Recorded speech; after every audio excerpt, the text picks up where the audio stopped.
Assalamualaikum warahmatullahi wabarakatuh. Selamat jumpa, sosok inspiratif kembali menjumpai Anda, dan kali ini bersama saya Ramdan selama kurang lebih 1 jam ke depan kita akan mengungkap, kita akan menggali sosok yang menginspirasi pada hari ini. Tentu kita selalu menghadirkan orang-orang yang memiliki pengalaman, memiliki wawasan yang bisa kita bagikan, yang bisa kita gali sebagai pengetahuan dan juga menginspirasi. Dan kali ini saya bersama dengan orang yang sangat luar biasa, yang ditempatkan, yang ditugaskan di wilayah perbatasan Indonesia-Malaysia. Seperti kita ketahui bahwa di Kalbar ini ada 5 wilayah perbatasan dan salah satunya adalah di Kabupaten Bengkayang. Dan saya bersama dengan orang yang sangat luar biasa, yang merupakan pegawai negeri sipil atau sekarang disebutnya ASN. Beliau adalah Camat Jagoy Babang. Langsung saja kita sapa, kita kenalan dan kita ungkap, kita gali lebih dalam siapa sebetulnya sosok dari Camat Jagoy Babang. Selamat datang Pak Saidin. Terima kasih Pak atas waktu dan kesediaan di tengah kesibukan Bapak bisa hadir di acara sosok inspiratif TVRI Kalimantan Barat. Baik Pak, sebelum on air ini kita sudah bincang-bincang tadi ya di luar sana bahwa ada pengalaman yang sangat menarik menurut saya yang perlu dibagikan ke pemirsa di rumah terkait dengan latar belakang pendidikan yang saya kira cukup unik begitu Pak ya. Bapak terlahir di wilayah Kabupaten Landak tetapi ditugaskan di Kabupaten Bengkayang gitu ya. Sebelum bicara tentang proses menjadi PNS atau ASN, saya ingin lebih dalam Bapak menceritakan apa ya latar belakang pendidikan dari SD, SMP, SMA. Kuliahnya nanti dulu Pak, silakan. Saya sekolah SD itu di SDN 1 Mandor. Negeri Mandor itu tidak jauh dari rumah, itu sekitar kalau jalan kaki kira 5 menit lah nyampai. Dari rumah ke sekolah? Ke sekolah 5 menit. Habis itu tamat SD saya melanjutkan sekolah SMP-nya, SMP Negeri 1 Mandor juga di Mandor, itu di jalan sekarang ini sudah jadi status jalan negara. Itu kalau jalan kaki sekitar 10 menit. Oh, lebih jauh lagi? Lebih jauh lagi. Sebelah sana SD? Ke arah Makam Juang Mandor. Ke arah Makam Juang, Ya. Oke, terus? SMA? SMA-nya saya melanjutkan ke seminari dulu Santo Paulus Nyarungkop namanya. Di masih wilayah? Kalau dulu dia masih masuk Singkawang, Kecamatan 17. Artinya Bapak merantau ya? Ya, merantau lah istilahnya dari Landak ke Singkawang. Itu karena Bapak ingin mendapatkan pendidikan yang lebih di Kabupaten Landak tidak ada, atau karena faktor orang tua yang kemudian pindah dan anak-anaknya diajak ke Nyarungkop itu? Kalau di Nyarungkop itu karena memang rata-rata kami mendapat informasi itu dari pastor biasanya ya. Dari pengajar-pengajar agama bahwa di Nyarungkop ini adalah persatuan Katolik Nyarungkop. Itu dia asrama. Jadi kita termotivasi juga untuk sekolah di sana karena biar kita berkumpul mungkin kawan-kawan dari lain. Artinya berpisah dari orang tua Pak ya untuk sekolah di SMA itu yang SD SMP di kampung bersama keluarga, tetapi SMA lalu merantau ke Nyarungkop selama 3 tahun. Dan pulang ke rumah itu 1 tahun sekali atau seperti apa Pak? 1 tahun sekali. Kalau ada libur panjang saja. Karena asrama itu tidak mewajibkan setiap ada libur tertentu yang bisa boleh pulang. Jadi setahun sekali itu pas libur panjang, kenaikan kelas. Ya. Terus Bapak kan 4 bersaudara tadi? Iya, 4 bersaudara dan Bapak anak yang kedua. Dan apakah ke-4 bersaudara itu sudah punya kemandirian maksudnya, atau sudah berusaha semua, atau masih ada yang juga bersekolah? Yang pertama itu swasta, kebetulan tinggal di Pontianak. Yang nomor 2 saya sendiri di sini di Jagoy. Yang nomor 3 itu berkeluarga di Sangko Kapuas, cewek. Yang nomor 4 ini yang bungsu itu belum berkeluarga tapi dia kerja juga. Artinya semuanya menempuh pendidikan? Semuanya tuntas pendidikan. Dari SD sampai jenjang S1. Ada yang sudah S2 keluarga? Belum ada. Belum ada. Tapi untuk yang pegawai negeri sipil? Saya sendiri. Bapak sendiri? Ya. Kalau orang tua ada juga dari garis PNS? Orang tua petani pekebun. Petani pekebun, tetapi kemudian anak-anaknya semuanya melanjutkan pendidikan. Itu sangat luar biasa, dan memang dorongan dari orang tua harus melanjutkan pendidikan sampai tuntas, atau Bapak dorongan juga dari abang-abang atau seperti apa Pak? Karena dorongan orang tua. Punya orang tua kalau bisa anaknya lebih dari Orang tuanya. orang tua. Karena kan kita tidak terpikir juga. Kalau kita pikir orang macam orang tua saya ini kan petani pekebun. Ya.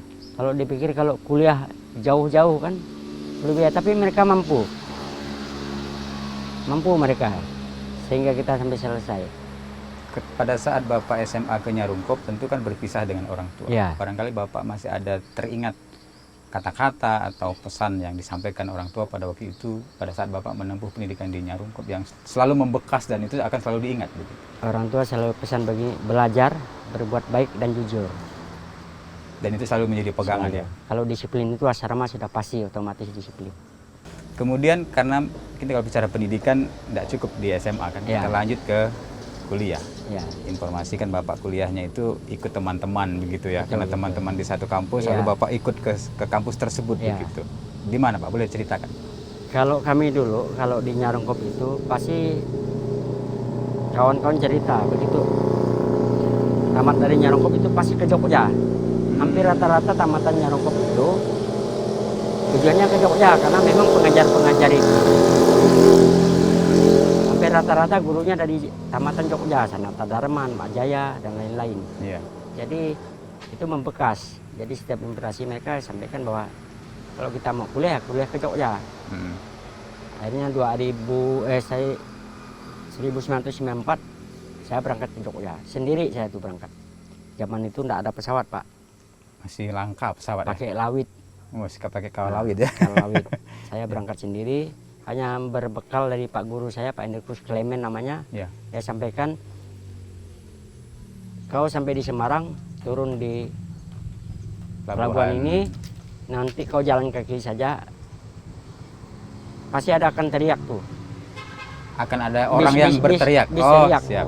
Terminal. Kau cari terminal Terboyo namanya. Kau cari jurusan A. Jurusan A itu antar provinsi. Semarang, Jogja, Semarang apa segala. Kau cari ya apa ya? Terminal A dia namanya itu khusus Jogja. Kau naik nanti turun di sana, turun di terminal Jogja Umbul Harjo. Kau cari becak saja, naik berikan alamat ini, kau pasti nyampai. Artinya memang belum pernah ada pengalaman sama sekali. Belum Modalnya hanya yakin, Hanya yakin, nekat saja ya. ya Ingin kuliah di sana. betul. Di Jogja kuliah, bukan di Semarang. Saya D3-nya di Jogja. Akademi Peternakan Brahma Putra.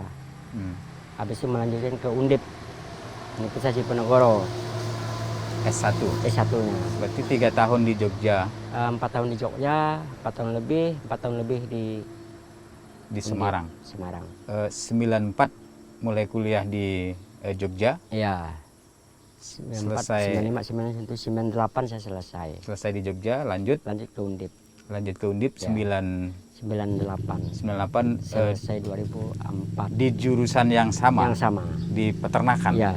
Nah, ini menarik. Kenapa kemudian Pak Camat yang berada di perbatasan kemudian meminati bidang peternakan karena melihat di di kampung Bapak dulu kelahirannya di Mandor misalnya, memang potensi peternakan yang sangat banyak, atau karena faktor peluang kerja, atau karena ikut teman juga, atau seperti apa Pak? Silakan. Kalau saya lebih ke peluang kerja, karena kadang-kadang tidak mengesampingkan fakultas lain ya. Kebetulan pada saat itu kan fakultas peternakan, kalau saya lihat teman-teman saya fakultas A, B, C, D, udah saya cari tersendiri saja. Fakultas peternakan mungkin ini peluangnya lebih besar, kalaupun tidak kita bisa berwira swasta. Artinya waktu itu belum pernah, tidak ada juga yang mengarahkan bahwa nanti Pak Saidin ketika kuliah ambil ini saja. Artinya memang betul-betul membaca peluang sendiri. Abang saya, abang yang tua, dia bilang ke peternakan saja. Apa yang menjadi pesan abang pada waktu itu pada saat sebelum sampai kemudian memilih peternakan itu? Tapi pernah ada penolakan batin waktu itu? Nggak suka sebetulnya dengan peternakan ini? Enggak, kebetulan saya memang berangkat waktu di pesan itu, ya saya memang tujuannya itu. Enggak ada kelain hati lagi. Full, begitu saya ke Jogja, tes di peternakan, masuk, habis itu ambil ekstensinya di Universitas Diponegoro. Jadi enggak bercabang pikiran. kuliah di Jogja 4 tahun berjalan dengan mulus ya Pak Camat ya gitu ya, tidak ada kendala Nggak ada. dari sisi biaya Ya, apa segala nggak gitu, ada. semuanya berjalan dengan mulus dan lancar. Dan bagaimana respon orang tua pada waktu itu kuliah di Jogja, sempat mengkhawatirkan atau seperti apa? Kalau orang tua dah pastilah. Nah mereka kan zaman itu kan nggak ada zaman HP ya sekarang. Dulu kan orang tua ngirim dia pakai pos giro, Pakai wesel pos wesel gitu ya? pos namanya. Iya. Jadi kalau berkirim surat itu nanti 2 minggu baru dibalas. Apa kabar, apa segala itu. Nggak ada karena memang orang tua saya ini, karena saya punya pengalaman tadi itu, sudah pernah dia asrama. Jadi mungkin dianggap mampu lah kalau keluar mampu. Dan kebetulan juga kita di Jogja atau di Semarang sana kan banyak juga anak Kalbar yang di sana. Jadi kita enggak sendiri. Kita juga ada abang-abang senior kita yang selalu membimbing. Gitu datang dijemput apa segala, dikumpulkan di mana. Tapi menarik tadi Pak, ketika selesai di Jogja, kemudian Bapak langsung mengambil S1-nya di Semarang. Itu Ya. artinya mendapat juga motivasi dari abang kandung atau membaca peluang lagi, dorongan dari teman? Kebetulan rata-rata yang di Brahma Putra itu kawan-kawan saya itu ambil S1-nya di Undip. Jadi sekali lagi ikut teman-teman itu. Ikut kawan ya karena Kawan memang lagi. satu-satunya ada ekstensinya di Undip. Kalau di UGM kan enggak ada Extension. extension itu. Kenapa ngambil extension? Kan apa? Karena faktor biaya? Extension ini dia memang khusus saja. Dia dari D3 itu ke extension itu khusus, ada program khusus di Undip. Langsung linear begitu Linear gitu, ya? sama. Langsung linear ke Undip. 98. 94 kuliah, 4 tahun 98. Ya. Dari 98 selesai 2004. 2004, artinya 6 tahun ya. Ya. Totalnya saya kuliah 10 tahun. Berarti total kuliahnya 10 tahun. Itu waktu yang saya kira bukan waktu yang singkat Pak ya kalau Ya. 10 tahun. Tetapi menarik karena Bapak 2 kampus nih. Ya. Saya kira satu kampus dijalani selama 10 tahun. Ternyata dibagi 2 ini. Dibagi 2. 4 tahun di Jogja mendapatkan gelar apa APT ya atau AMD dulu. AMD peternakan. Peternakan. Kemudian menjadi S1 SPT. SPT sarjana peternakan. Selama 6 tahun kuliah berjalan mulus kah atau sempat juga apa cuti kuliah? Kenapa sampai 6 tahun itu kuliahnya? Saya enggak pernah ambil cuti. Inilah pengalaman masa remaja zaman itu kan. Iya. Artinya begini. Kadang-kadang kita dulu mahasiswa ini kan enggak banyak nih jadwal lawit itu. Kalau balik ke Pontianak itu kadang-kadang sebulan 2 kali. Jadi kalau kawan balik kita mau ikut balik juga. Jadi itu enggak ada kawan kan kita ikut. Iya. Kita sudah bayar semester, harusnya ujian, kita enggak ujian. Ya sudahlah. Yang penting saya tidak di DO, saya tetap bayar kuliah. Itu yang buat lambat karena mungkin ya kenakalan, tapi kenakalan kita zaman-zaman itu terkontrol. Kenakalan wajar gitu ya. Wajar, kalau menurut saya wajar lah ya. Walaupun ya sebenarnya enggak harus begitu. Harusnya jangan sebenarnya. Tapi kita enggak tahu jalan hidup. Artinya kalau dulu Pak ya, Ya. kuliah itu ada istilahnya kalau lebih dari 5 tahun, 7 bahkan 10 itu disebutnya dengan mahasiswa abadi gitu ya. Ya. Mapala Mapala mahasiswa paling lama. paling lama. Tetapi kalau menurut saya ya Bapak masih wajar karena apa 4 tahun selesai lanjut 6 tahun artinya lewat 1 tahun lah kalau standarnya itu 5 tahun. Dan problemnya adalah karena ikut pulang tadi itu ya. Tapi menariknya ketika Bapak pulang dan kuliahnya 10 tahun tentu orang tua ini kan sangat berharap bahwa anaknya ketika kuliah nanti pulang itu segera selesai dan ya paling tidak melihat anaknya sudah menggunakan toga atau sarjana gitu. Ketika proses kuliah seperti itu apakah orang tua pada waktu itu sempat menanyakan apa khawatir apa kok kenapa belum juga selesai begitu Pak? Kalau orang tua zaman saya waktu itu beliau enggak tanya kok belum selesai apa segala. Ya itu tadi saya bilang karena tadi kenakalan kita kok datang di rumah gimana kau sudah ujian sudah. Sudah ujian sudah. Sudah ujian sudah padahal faktanya tidak. Tapi gimana? Karena Bapak menyembunyikan apa ya jujur sebetulnya supaya orang tua tidak marah begitu ya Pak. Ya. Gimana tuh Bapak waktu itu? Posisinya sebetulnya satu sisi ya karena memang belum selesai dibilang sudah ujian, padahal belum, itu kan ada problem batin yang mesti harus Bapak kelola waktu itu. Gimana tuh Pak? Saya waktu D3 itu saya lihat kawan-kawan saya sudah selesai kan. Kok saya belum. Akhirnya saya pacu. Kalau zaman itu kan kami tidak skripsi tapi dibuat laporan akhir namanya. Saya pacu, kebetulan ada juga kawan-kawan satu kampus ini yang peduli dan kita memang tidak mengecewakan orang tua. Habis itu begitu juga di Undip, seharusnya kan jatah extension itu kan 2 tahun, itu 2 tahun lebih. Saya lewat dari waktu itu. Dan begitu juga kawan-kawan juga motivasi. Apa kata-kata yang masih teringat dari teman-teman Pak Camat waktu itu? Semakin termotivasi atau malah semakin marah waktu itu diingat-ingatkan begitu? Nah, kebetulan ada kawan dari Palembang itu, saya lupa namanya, dengan Papua, dia bilang saya sudah selesai nih. Padahal angkatannya masih di Sama. bawah. Oh, Angkatannya sama. Terus? Saya sudah selesai. Tapi akhirnya mereka bantu saya. Karena mereka begitu selesai juga kuliah, mereka belum langsung pulang. Masih standby, karena memang itulah, kalau kadang-kadang kita di Jogja atau di Semarang itu, gimana ya, kalau kita larut dengan euforia itu, mungkin kita tidak bisa selesai. Karena memang di sana asik tempatnya.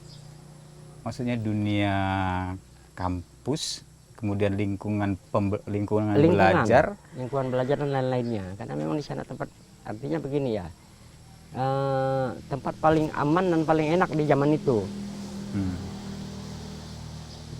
Kalau kita terbuai, kita bisa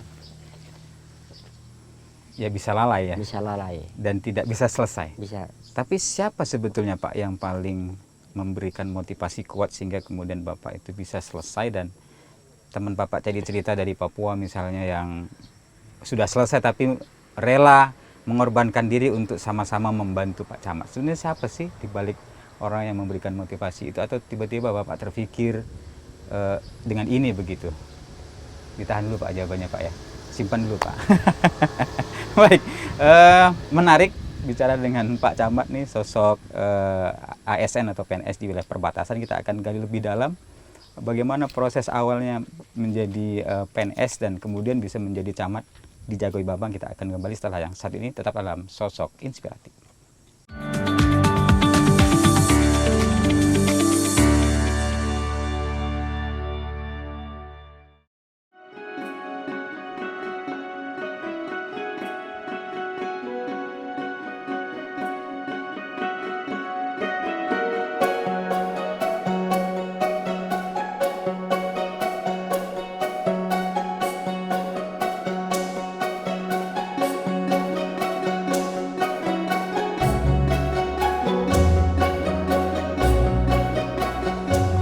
Baik, terima kasih Anda kembali dalam Sosok Inspiratif dan masih bersama dengan Pak Saidin selaku Camat Jagoi Babang yang berada di wilayah perbatasan Kalimantan Barat. Dan kita tadi sempat bertanya-tanya dan mengungkap tentang bagaimana latar belakang dan kehidupan keluarga dan orang tua dan semangatnya untuk menempuh pendidikan sehingga sampailah pada sarjana dari D4 menjadi S1. Dan untuk mencapai kesarjanaan itu tidak mudah, penuh tantangan gitu ya. Tadi disebutkan bahwa ditanya oleh orang tua apakah sudah ujian, sudah, padahal kenyataannya belum. Ternyata ada temannya yang sangat luar biasa, memiliki kesetiakawanan sehingga kemudian terdorong dan rela untuk tetap bersama dengan Pak Saidin agar supaya siapa sebetulnya sosok yang kemudian memberikan pengaruh besar, memberikan motivasi kepada Pak Camat tersebut sehingga kemudian bisa menuntaskan pendidikannya meskipun 10 tahun begitu ya. Oke Pak Camat, silakan. Ya di samping teman-teman tadi ya pasti orang tua lah ya. Karena tidak selamanya kita bisa kita bisa, kata orang tuh bisa bulak dan orang tua kan. Satu saat walaupun kita tidak ngomong jujur tapi di hati kita harus selesai. Ya kasihan juga orang tua kan, mungkin dah kerja apa segala. Dan saya buktikan sampai hari ini. Artinya Bapak merasa menyesal juga. Ya harus, itu wajib. Dan teman yang tadi dari Papua memang betul beliau itu sangat membantu dan apa ya, setia kawan sehingga kemudian Bapak sampai selesai, atau begitu Bapak pulih semangatnya lalu mereka kembali ke Papua atau ke daerah masing-masing. Betul, karena saya punya kawan tadi saya bilang Palembang dan Papua itu memang kawan-kawan kami, dan satu kontrakan juga di Semarang. Mereka bantu skripsi saya. Oh, luar biasa. Ya. Terbantu sekali Ya, dengan terbantu kedua. sekali karena Dan memang sampai hari ini mungkin masih ada apa kontak? sudah atau- lost kontak. Sudah lost kontak. Karena sudah lama berlalu kan, dari 2004 itu sudah tidak ada lagi. Ya. Dan tentu teman-teman dari Kalbar kan yang satu angkatan dengan Pak Camat sudah selesai duluan. Dan itu tentu juga pasti terdorong gitu ya Pak Camat untuk bisa selesai, termotivasi. Dan barangkali ada satu angkatan yang sekarang mungkin lebih apa kita sebut ya, lebih di atas dari Iya. Pak Camat begitu. Silakan. Banyak. Karena itu juga motivasi kita. Saya rekan-rekan dari Landak, dari Sangko Kapuas, dari Sintang, dari Bengkayang sendiri itu udah duluan dari saya. Ya, mereka mungkin ada yang sudah ASN dan lain-lainnya. Itu jadi motivasi juga lah, malu juga lah kita kan. Kok saya enggak selesai. Tapi ya karena memang itu tadi saya bilang kawan-kawan jadi motivasi yang lebih. Termasuk orang tua nomor satu lah. Itu enggak kita bisa lawan. Tapi karena kita di lingkungan yang sama kan, satu komunitas, mungkin kayak di Jogja atau di Semarang itu kan, kita ngumpulnya sama-sama anak Kalbar dan mungkin dengan kawan-kawan dari luar daerah juga. Iya. Kemudian karena Bapak udah selesai dan pasti senang dan memberikan kabar bahagia kepada kedua orang tua termasuk keluarga sudah selesai. Tentu harapan terbesarnya adalah untuk mendapatkan ya pekerjaan atau hidupnya lebih mandiri karena sudah 10 tahun. Langsung diterima CPNS waktu itu atau bagaimana prosesnya Pak Camat?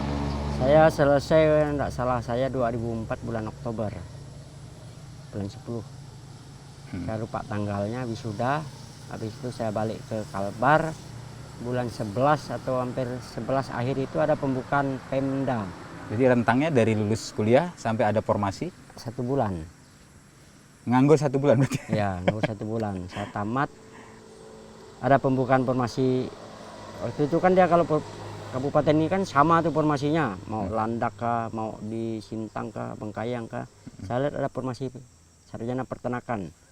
Satu orang formasi dibutuhkan di Bengkayang. Di Bengkayang. Itu zamannya Pak Bupati Yakobus Luna. Jadi nggak tahu mau ditempatkan di mana nanti waktu itu Belum Pak ya? tahu, yang penting kita masuk tes dulu. Saya tes bulan 11 itu, ya berjuang juga lah.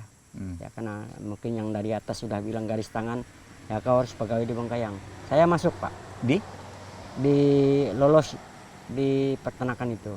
Ya maksudnya lolos di formasi CPNS. Peternakan Ya. di wilayah Kabupaten Bengkayang. Bengkayang. Instansinya di mana? Saya SK pertama di Kecamatan Jogoibab, Bang. Staf. Di kecamatan ini? Ya, langsung kecamatan. Tahun 2005 bulan 2. 2005. SK CPNS saya ditempatkan di Kecamatan Jogoibab, Bang. Artinya Kantor Camat Jagoy. 21 tahun yang lalu Pak Ya. 21 tahun yang lalu Bapak ditempatkan di Camat dan Bapak sudah hampir 5 tahun di kantor Camat ini. Ya. Artinya waktu pertama kali ditempatkan di Kabupaten Bengkayang dan karena alhamdulillah di di wilayah Bengkayang dan di Jagoy Babang ini, dan kemudian kembali lagi ke kantor Camat yang dulu Bapak pernah ditempatkan. Pada waktu itu sempat terpikir nggak Pak, atau misalnya ya punya cita-cita lah nanti ketika saya di kantor Camat ini, di staf ini, ya saya akan kembali lagi ke sini atau seperti apa Pak? Silakan. Belum pernah terpikir waktu itu. Saya jalani kerja 4 tahun sampai 5 tahun lah saya jadi staf di sini. Kebetulan saya di bawah Kasipem, staf di Kasipem. Habis itu saya pindah ke Kabupaten Bengkayang di sekretariat daerah. Habis itu kembali lagi di sini sebagai sekcam. Kembali lagi di sana sebagai kabid di perbatasan di Badan Nasional, di Badan Pengelola Perbatasan Daerah. Habis itu jadi kabid di Perkimehla itu persampahan. Habis itu saya kembali lagi di sini. Tidak pernah terpikir kalau saya mungkin kembali ke sini, jalani saja buat apa yang terbaik untuk Bengkayang, disiplin, saya pikir itu kuncinya, dan jujur. Karena mungkin karir ini tergantung juga, dan kita yang aturnya, tapi yang di atas yang menentukan. Pak, kalau kita nostalgia nih, kita tarik ke belakang lagi nih, 20 tahun yang lalu Bapak di kantor camat ini, apakah bangunannya masih sama atau mungkin tempat duduk Bapak bekerja dulu mejanya masih ada atau udah berubah semua ketika Bapak kembali di sini menjadi camat begitu, Pak? Bangunan masih sama, hanya catnya saja berubah. Catnya saja berubah. Kalau bangku sudah tidak ada lah, karena memang itu kan sudah lama. Dulu kan pakai bangku ya, meja biasa itu kan, yang gampang hancur itu sudah tidak ada lagi. Tapi kondisi masih sama. Kalau dulu ini lapangan tempat kita duduk ini rumput dulu, dia tidak di semen, dia rumput dulu. Tempat kami main bola di sini. Ya. Ketika Bapak ditempatkan lagi ke kantor camat ini, karena sudah mengalami proses apa istilahnya pemantapan, saya bisa mengatakan begitu Pak ya, di beberapa instansi, dari mulai staf, kemudian menjadi kasih, bahkan menjadi kabid, akhirnya menjadi sekcam, dan sekarang menjadi camat. Itu tadi saya bilang belum pernah terbesit saya jadi camat ya, kan itu gambaran pertama. Iya. Karena mungkin kepercayaan Pak Bupati, Pak Sebastianus Darwis, SCMM, beliau mempercayakan sebagai camat, bantu saya sebagai camat Bijagwe. Saya bilang siap Pak, ya, karena kita kan Pak kata pimpinan harus kita iya kan, karena memang visi misi beliau kan untuk daerah perbatasan. Saya pikir saya ndaklah terlalu susah, karena memang saya sudah warga juga di sini kan. Tinggal saya sudah tahu gimana karakter masyarakat perbatasan. Tinggal kita poles-poles saja. Nah, kita motivasi saja mereka, karena memang di daerah perbatasan ini masyarakatnya kompak. Tinggal bagaimana cara kita komunikasi dengan masyarakat. Dan kita tidak usah arogan, dan kita tidak usah terlalu di atas mereka, anggap kita sama. Terus Pak, saya masih ingin bertanya, Bapak kan dari akademinya adalah peternakan. Kemudian S1-nya adalah peternakan. Kemudian kembali ke camat, dia masih menyandang gelar peternak, artinya sarjana peternakan itu tidak kemudian linear segaris dengan pekerjaan yang Pak Camat jalani. Artinya bagaimana menurut Bapak? Penempatan pertama itu tadi saya bilang, sebagai CPNS saya langsung di staf di bawah kasih pemerintahan. Langsung hilang ilmu peternakan. Langsung hilang. Tapi enggak juga hilang sebenarnya. Enggak langsung hilang. Karena kita kalau pembinaan sebagai camat ini kan, kalau di desa ini kan pasti ada pemberdayaan masyarakat. Itu yang mungkin masalah peternakan dan lain itu tetap nyambung. Siap. Hanya konteks kondisi kita saja, jabatannya saja beda. Tapi semua itu ada sebenarnya. Bukan karena harus di peternakan saja kita bisa menyuluhkan peternakan, di camat juga banyak. Karena bantuan-bantuan apa dari pemerintah pusat atau pemerintah daerah. Tidak kan kita harus sampaikan pengalaman apa, pendidikan apa yang pernah kita dapat, ya kita sampaikan. Jadi intinya meskipun latar belakang pendidikan kita ini adalah A misalnya, tetapi ketika kita menjalani profesi adalah B, tetap saja latar belakang pendidikan tersebut itu bisa juga berkorelasi dengan konteks yang kita jalani begitu Pak. Nyambung dia. Makanya saya bilang sepanjang kita mau belajar kita bisa. Sekarang ini tidak susah. Tinggal tanya Google saja. Ya kan? Tidak susah. Yang penting kita ngomongnya betul. Ya. Jangan asal ngomong. Siap. Aspun nanti jadi masalah kan. Kemudian Pak, memang kalau dulu itu camat adalah lulusan IPDN, Pak. Tetapi kalau sekarang karena menjadi hak prerogatif dari kepala daerah, sehingga kemudian bisa menjadi keseragaman, siapapun memiliki peluang yang sama untuk menjadi camat. Dan tentu karena camat ini juga, kalau tidak salah saya, nanti Bapak bisa koreksi, bahwa kebijakannya tidak seperti dulu, artinya ini mandatori, sifatnya adalah layanan dan pengawasan. Gitu. Nah, apa kira-kira terobosan atau ide-ide yang Pak Camat ingin coba teruskan ke wilayah binaan Bapak? Ada berapa desa dan seperti apa model pendekatan yang Pak Camat lakukan? kebetulan Kecamatan Jagabang ini ada 6 desa. Hmm. 4 desa ini langsung berbatasan dengan Malaysia. Desa Jagwe, Desa Sekidak, Desa Kumba, dan Desa Semunying. Boleh bilangnya Pak, Desa Jagwe, Jagwe, Sekidak, Sekidak, ya, Kumba, Desa Kumba, dan Desa Semunying. Semunying. Yang Ya. dua lagi? 2 lagi Desa Gersik, tidak berbatasan. Desa Sinar Baru yang paling ujung itu berbatasan dengan Kabupaten Sambas. Lanjut. Kalau saya sebagai camat, mungkin sebagai Kepala pembina kepala atau apa? pembina untuk kepala desa, saya buat mereka silahkan berkolaborasi. Artinya silahkan mereka punya kreatif masing-masing. Dan jangan kita tekan kepala desa.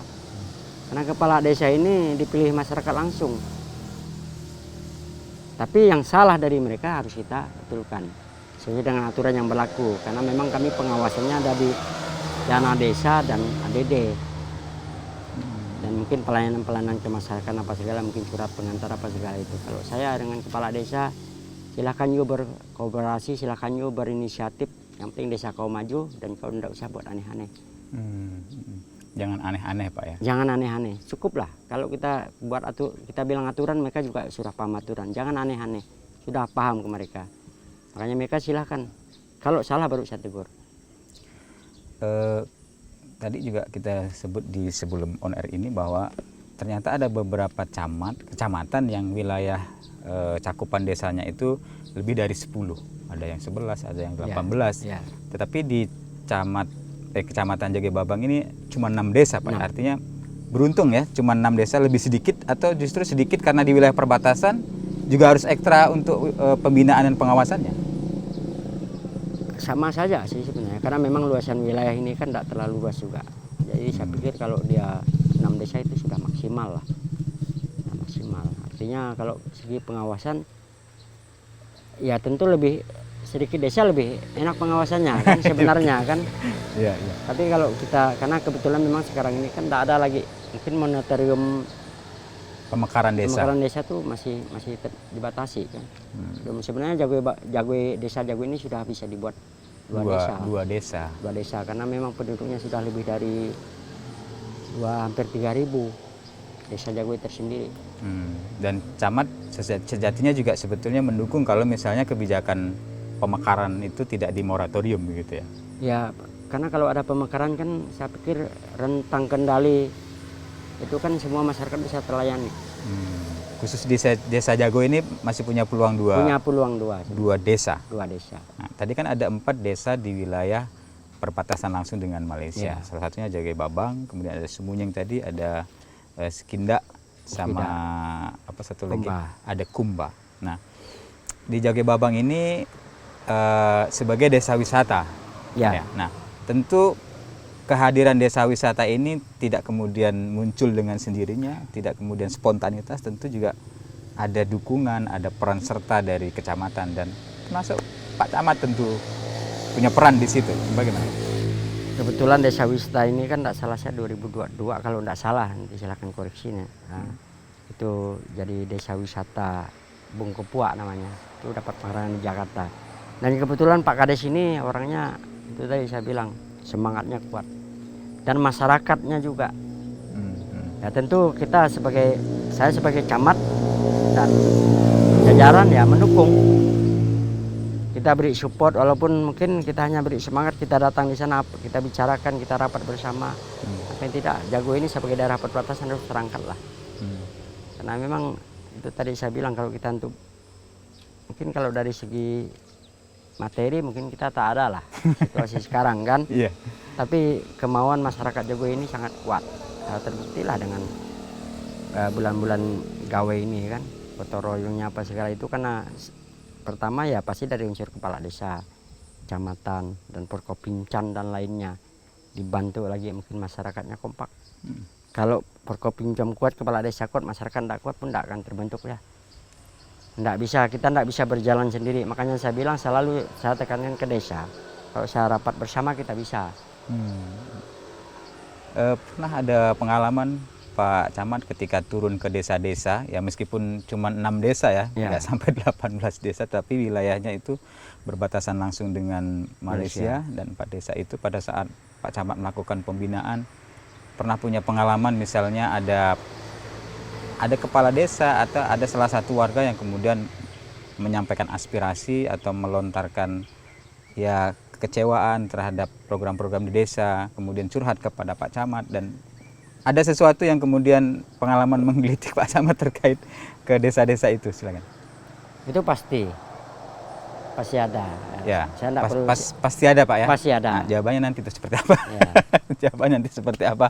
Pengalaman Pak Camat mendekati ke-6 desa dan 4 diantaranya adalah desa di wilayah perbatasan langsung, dan tadi ada 1 desa yang menjadi desa wisata. Tetapi ada pengalaman yang mesti harus disampaikan kepada Pak Camat terkait dengan bagaimana pola pendekatan sehingga kemudian desa-desa itu bisa berintegrasi, berkolaborasi.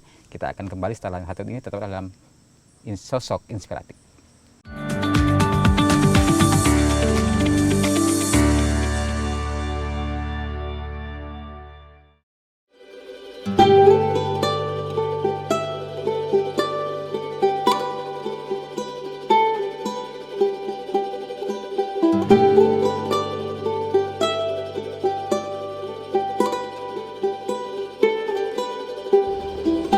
Baik, terima kasih Anda kembali lagi dalam sosok inspiratif dan masih bersama dengan Camat Jagwe Babang Pak Saidin, dan tadi kita sempat jeda terkait dengan bagaimana pengalaman Pak Camat ke desa-desa melakukan pembinaan, pendampingan, pengawasan. Pasti punya pengalaman yang unik juga terkait menghadapi orang-orang desa atau kepala desa yang mungkin perlu pendekatan-pendekatan khusus. Ya, langsung kita kembali melanjutkan cerita-cerita dengan Pak Camat. Silakan Pak Camat terkait dengan poin-poin yang saya sampaikan tadi. Kalau pembinaan desa tadi sudah saya sampaikan di awal bahwa kita harus humanis lah sama mereka. Tapi dan kadang-kadang juga kalau di desa itu ada masyarakat yang kadang-kadang ya mungkin mereka tak puas. Iya, itu dia. Sederhana saja, misalnya bantuan sosial berupa bantuan langsung tunai itu kan. Yang kadang-kadang mereka tanya, gimana Pak Camat, saya kok enggak dapat ini. Ya kita kan kalau sampaikan di forum kan tak nyaman. Mungkin nanti kepala desa tersinggung, nanti kadang-kadang kita sampaikan coba ditanya kepala desa. Kan ada kriteria, enggak sembarangan juga orang dapat bantuan langsung tunai itu kan. Pasti ada kriteria tertentu. Kalau memang enggak dapat, ya kalau memang layak dapat ya dapat. Tapi rata-rata memang kepala desa dari yang saya tahu lah, sepengetahuan saya memang sesuai lah. Apa yang menjadi data sesuai dengan fakta yang ada di lapangan. Ya karena tadi kan dia kan berjenjang, harus dari RT dulu, RT ke kepala dusun baru ke desa. Dan kadang-kadang sebelum sampaikan kan kadang-kadang kepala desa sampaikan ke kami, kecamatan ini Pak orang-orangnya, dan kita tanya juga, enggak langsung kita oke. Ini betul enggak, betul-betul enggak mampu enggak apa segala. Betul Pak, bisa dipertanggungjawabkan bisa. Dan memang sampai saat ini mungkin adalah 1-2 orang komplain juga ya, akhirnya enggak juga kan, artinya mereka juga paham apa yang sudah ditetapkan desa itu sudah sesuai lah. Artinya meskipun camat hari ini atau kecamatan hari ini kewenangannya dipersempit tidak seperti dulu, ya, sebagai pelayan publik, pengawas pembinaan, ya. Enggak tidur juga begitu Pak ya kalau misalnya ada problem di desa gitu ya. Enggak Pak, kadang-kadang kalau ada masalah, maaf katalah, Jago ini kan daerah perbatasan dan daerah perkebunan. Kadang-kadang kalau ada konflik perkebunan itu kan biasa konflik agraria ya, masalah batas tanah, lahan dengan perusahaan, itu tetap dia ke camat dulu. Ya mau tak mau nanti besok kita panggil, apa masalahnya, kita komunikasikan, apa solusinya. Sehingga dibutuhkan pengalaman, emosi untuk mengelola ya problem-problem humanisasi begitu. Iya, karena memang tugas dan tanggung jawab kita sebagai camat. Nggak bisa, saya Pak 24 jam saya nggak pernah matikan HP. Itu wajib, kalaupun silent saya getar. Jadi jam 2 orang telepon, saya lihat, saya angkat. Nggak bisa Pak, kalau kita matikan HP, nggak usah lama lah. Mungkin jam 10 ke atas kita tidur. Mungkin jam 12 itu banyak telepon Pak. Itu bukti bahwa kita, bukan bukti lah ya, karena memang tanggung jawab kita Pak. Pak Bupati percaya ya, bantu beliau sebagai camat Jagwe Babang. Ya kan, masa kita matikan HP? Kapan lagi masyarakat mau ngeluh? Karena keamanan ini kan tidak bisa kita prediksi kapan dia mau terjadi. Bisa sejak malam, bisa apa saja. Makanya standby. Ya. Saya punya HP 24 jam full, tidak pernah mati. Bagian daripada pengabdian Ya, kepada masyarakat, dan itu yang menjadi prinsip Pak ya prinsip dalam saya. bertugas ya. Terus Pak, tadi menarik karena ini kan desa yang berbatasan dengan Malaysia, dan tadi ada 4 desa. Satu diantaranya adalah Desa Jago ini yang sudah punya desa wisata, dan tentu Pak Camat pasti ya punya keinginan desa wisata itu punya kontribusi besar dalam ya pembangunan desa secara khusus dan peningkatan kesejahteraan secara umum. Nah, kalau Pak Camat sendiri perannya selama ini dalam ya menuju desa wisata, dan ketika sekarang sudah menjadi desa wisata, apa yang menjadi sebuah keinginan dari Pak Camat terkait hal ini? Ya, kita berharap PLBN Malaysia itu cepat dibuka. Kan sudah dibuka Pak? Malaysianya belum, baru pembangunan Oh, bordernya. PLBN di tetangga ya. Di Malaysianya. Kalau kita kan sudah diresmikan. Artinya kalau di sana buka kan tentu ini jadi perlintasan orang. Dan mungkin banyak bisa tujuan-tujuan itu mungkin ke Jagoy karena lebih dekat. Hanya kurang lebih 1 jam saja sampai di Kuching. Ibu kota Sarawak kan, Ya. Kuching. Kalau ini buka, saya yakin ini ramai. Jagoy ramai. Dengan sendirinya wisata ya pasti. Karena orang ada tujuan, orang mau ke ini, orang tahu desa Jagoy punya kampung wisata. Dan itu tentunya kalau untuk desa Jagoy sendiri, ya kebetulan statusnya desa mandiri, ya mungkin PAD dapat apa segala dapat, dan itu bisa meningkatkan pembangunan. Karena enggak selamanya juga kita berhadap dengan pemerintah. Semua punya keterbatasan. Bengkayang ini termasuk kabupaten luas lah, saya enggak tahu luasnya berapa, maksudnya nomor berapa, tapi ini kabupaten paling luas yang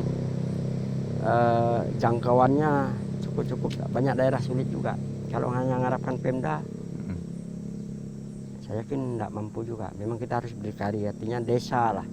Dari desa mana bisa membangun apa segala itu pun, itu tadi saya bilang salah satunya kalau desa wisata ini mencuat, PLBN dibuka, orang kan ramai datang ke sini. Tentu pendapatan desa, daerah masih meningkat.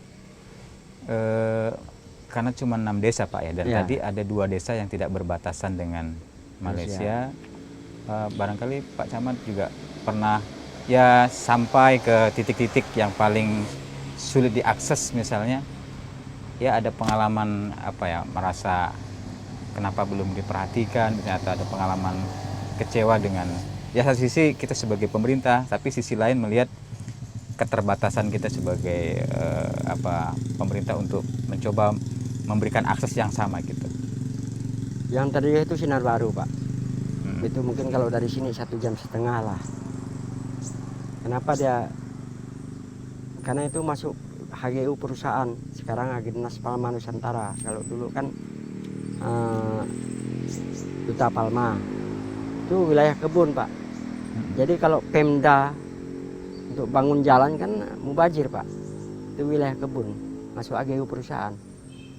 Jadi ya mungkin harus ada kebijakan khusus dari pusat lah ya, karena pusat yang menentukan. Kalau dari Pemda ya gimana pun, pertama uang tidak ada, mungkin tidak cukup anggaran, kedua dan memang itu wilayah kebun saya bilang tadi. Kalau dibangun percuma Pak. Maksudnya wilayah desa itu teritorinya masuk HGU lebih banyak. Desa Sinar Baru itu desa yang paling ujung, itu dia perkampungannya itu di tepi sungai. Tapi kita menuju ke Sinar Baru itu melalui perkebunan PT Agrinas. Dan itu akses utamanya. Ya, akses utamanya itu aja. Kalau tidak ada lokasi HGU itu tidak bisa dia melintas ke sungai itu seperti apa? Nggak bisa. Sungai jauh Pak. Sungai ini kita dari Seluas. Dari Seluas itu saya pernah dari staf sini dulu, kalau kita turun dari sini sekitar 5 jam sampai ke Sinar Baru. Kalau naiknya bisa 7 atau 8 jam. Dulu jalur air sebelum ada jalan paralel perbatasan ini, jalur air dulu. Karena saya pernah ngalami dia jadi staf dan jadi camat, saya mungkin hampir 10-an kali lah. Mungkin lebih saya ke Sinar Baru. Jadi Pak Camat ya hanya bisa menunggu keputusan dari pusat untuk penyelesaian problem HGU itu ya. Ya karena memang ketentuannya ada di sana. dan Pak Bupati kita juga sudah banyak berjuang lah untuk masyarakat sana. Ya karena memang kondisi tadi saya bilang, ya tinggal kemauan pusat saja sudah relakan sekian untuk jalan masyarakat, kan begitu kalau mau kesetaraan. Kalau desa yang satunya lagi bagaimana Di kondisinya? Gersik, Ya. kalau Gersik ini tidak terlalu jauh dari jalan. Itu tadi karena memang situasi sekarang kan pertama kita di 2019 COVID, Ya. ini efisiensi. Jadi kalau berbicara efisiensi kita susah berbicara. Apa yang mau dibangun kalau tidak ada anggaran? Ya pemerintah daerah, ya Pak Bupati kami ya dengan legowo juga lah. Ya beliau tidak bisa ngapa-ngapa juga. Tidak ada yang salah di situ kan. Kalau ada duitnya tidak susah juga. Kalau kita menggali lagi misalnya Pak, potensi dari desa Gresik itu apa yang bisa dikembangkan, yang bisa kita dorong misalnya? Kalau sana sih ada hampir rata-rata perkebunan sawit sih sekarang. Sawit dan jagung lah. Ada juga ladang-ladang tapi dah agak berkurang karena sekarang rata-rata masyarakat di Kecamatan Jagoy Babang ini rata-rata sawit. Nah memang pabrik juga tidak jauh kan. Baik, kemudian kalau untuk desa yang di wilayah perbatasan ini, desa Jagoy yang memang sudah mandiri tadi Bapak sampaikan, tetapi ya sangat disayangkan karena perbatasan Malaysia belum dibuka sehingga ibarat kata bertepuknya masih sebelah Ya, tangan begitu betul, Pak ya, betul. belum bisa bertepuk dua tangan gitu. Tetapi yang menjadi keinginan besar memang Pak Camat selalu mendorong terus itu Pak ya, atau ya bagaimana kolaborasi Pak Camat dengan desa setempat itu misalnya. Ya kita berharap seperti itu. Cepat sekali kan Pak Bupati kami saya bilang, beliau sangat merespon sekali, barang ini cepat dibuka, cepat dibuka. Apalagi kita, kami sudah lama tinggal dulu masyarakat di sini kan ya kalau resmi sekali lah istilahnya itu. Jadi kita tidak ada hambatan mau ke sana. Itu tadi saya bilang kalau dibuka wilayah sebelah kan pasti peluang ekonomi lebih besar di sini karena tempat perlintasan orang kan. Mungkin dari Sambas sendiri walaupun ada border atau apa mungkin dia ke sini atau dari Singkawang, dari Landak. Ya. Kemudian Pak Camat di desa Jagoy Babang ini kan potensinya lebih ke desa wisata. Ya. Wisata atau desa budaya gitu ya, yang menjadi produk unggulan dari Jagoy Babang untuk bisa dijual ke masyarakat adalah budaya, budaya gawe sowa itu ya. Nah, terkait dengan produk budaya yang kemudian dikemas oleh ya teman-teman di desa Jagoy Babang dan kemudian bagaimana support dari Pak Camat supaya gawe sowa ini betul-betul bisa booming, bisa menjadi magnet wisata Kalbar bahkan mungkin dunia begitu Pak.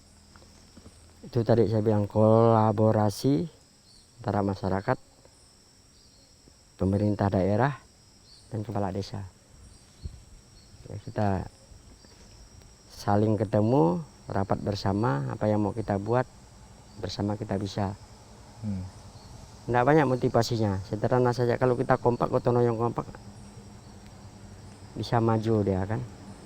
Dan tahun ini Pak, kalau Bapak melihat bagaimana pelaksanaan event budaya Gawe Sowa ini Pak, Bapak merasakan apanya ya, euforianya atau semangatnya? Kalau apakah setiap tahun itu selalu meningkat terus atau seperti apa Pak?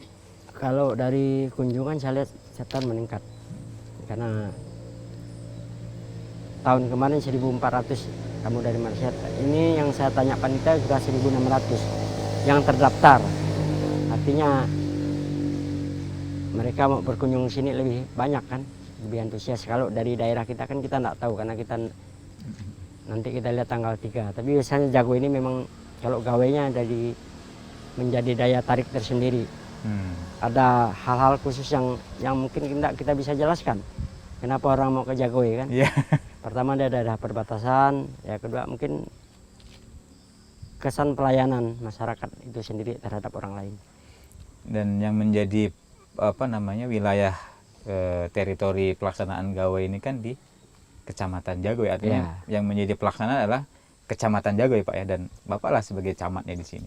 Pelaksananya itu dia ada di desa, kepala desa. kami mensupport saja.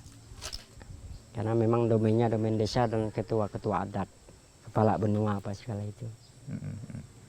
Terus kalau kita bergeser Pak, wilayah Jage Babang sudah kita dukung, kita support, sudah istilahnya sudah cukup dikenal. Nah, kan pasti juga Bapak pengen desa-desa lain juga terangkat, gitu. Termasuk desa di sebelahnya itu desa Sekidak tadi yang Bapak sebutkan. Apa potensi serupa dengan desa Jagoy atau lebih spesifik dan yang akan didorong? Kalau desa Sekidak ini dia ada dusun Pindau, itu dia spesifiknya kerajinan. Kalau orang datang ke Kecamatan Jage Babang, dia pasti cari kerajinan di desa Sekidak dusun Pindau. Karena di sana bidai, juah apa segala. Di sana kan ada kampung industri apa itu, kerajinan. Kampung industri kreatif lah. Industri kreatif itu ada di Sekidak. Dan sudah diusulkan sama seperti desa Jage Babang menjadi desa wisata atau memang? Sudah Ditetapkan? Belum, tidak salah saya tahun kemarin itu sudah masuk nominasi Kampung Kerajinan. Oke. Kalau geser lagi ke dua desa perbatasan, masih tahap wacana? Kalau Semunying dia uniknya sendiri, dia Iban. Dia sukunya Iban. Apa namanya keunikan dari budayanya yang mesti akan yang Pak Camat dorong Ya untuk mungkin dijual? kita pelan-pelan kita gali lah dulu satu desa. satu desa selesai apa segala kan. Ya. Desa Semunying, satu lagi Kumba. Desa Kumba apa yang menjadi karakteristik? Kumba ini sih kalau Kumba yang Sinar Baru ini terkenal ikan baungnya. Udangnya. Berarti lebih ke sungainya Pak? Sungai. Apa tadi? Desa Kumba dan Desa Sinar Baru. Kalau mau cari baung di sana pusatnya baung dan pusatnya udang. Ya, Pak Camat, tanpa terasa nih kita sudah di akhir segmen. Tentu perjalanan Pak Camat dari mulai SD, SMP, latar belakang, kemudian menjadi ASN, menjadi staf camat dan akhirnya sekarang menjadi camat. Tentu yang namanya karir itu pasti kita akan terus naik tangga gitu. Dan ya kalau misalnya Tuhan berkehendak, Bapak mungkin nanti akan menjadi kadis atau apa begitu ya. Kira-kira apa yang menjadi prinsip dalam hidup, apa yang menjadi motivasi yang harus kita pegang terus supaya perjalanan karir ini tetap lurus misalnya atau apa? Silakan. Bekerja jujur, disiplin, ikuti disiplin, jujur, berintegritas, buat yang terbaik untuk masyarakat. Jangan malukan pimpinan yang percaya kita sebagai camat. Karena pimpinan tak mungkin menempatkan saya sebagai camat nih. Kalau untuk generasi muda barangkali Pak secara khusus. Kalau untuk Kecamatan Jage Babang saya pikir ya karena situasi Jage Babang ini daerah perbatasan, hindari narkoba, jauhi hal-hal pergaulan negatif, belajar. Jadi kuncinya integritas, disiplin, belajar, jujur. Ya. Nggak ada modal itu saja yang saya pikir. Kalau kita berintegritas, kita tidak jujur percuma. Tuh. Ya, sekali lagi terima kasih Pak Camat. Sebenarnya masih banyak yang ingin kita gali, tapi setidaknya kunci pokoknya tadi adalah tiga kata ya. Jujur, disiplin, integritas. Mudah-mudahan perbincangan singkat ini menjadi motivasi saya secara pribadi dan juga penonton yang ada di rumah. Dan semoga Pak Camat tidak hanya berhenti menjadi camat, tapi bisa naik karirnya. Amin. Sekali lagi terima kasih Pak Camat atas waktu dan kesempatannya. Dan pemirsa, tanpa terasa kita sudah di ujung dan di akhir dari sesi sosok inspiratif. Mudah-mudahan ini menjadi sebuah catatan menarik, khususnya kita atau Anda atau kita semua yang masih dalam berproses. Semua itu harus kita jalani dengan penuh kesabaran dan tidak melupakan kejujuran, integritas dan juga disiplin. Mudah-mudahan bisa menjadi sesuatu yang mengantarkan kita pada hidup yang lebih bermakna. Sekali terima kasih. Mohon maaf atas segala kekurangan. Bila taufik wa hidayah. Wassalamualaikum warahmatullahi wabarakatuh dan sampai jumpa.